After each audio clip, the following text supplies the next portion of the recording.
Scan to unlock SOVI and ace your tests.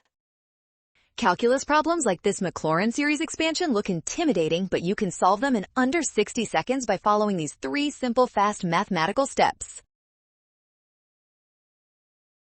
Start with the standard Maclaurin series for sine of u, which is u minus u cubed over 6 plus u to the 5th over 120. You got this!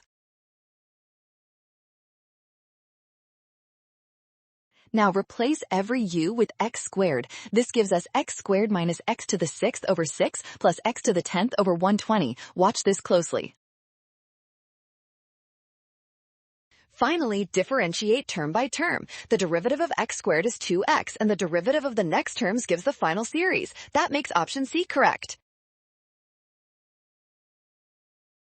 Great work! Scan the code. You can learn better with SOVI. Avoid bad power rule mistakes by using series and differentiating terms for the correct result.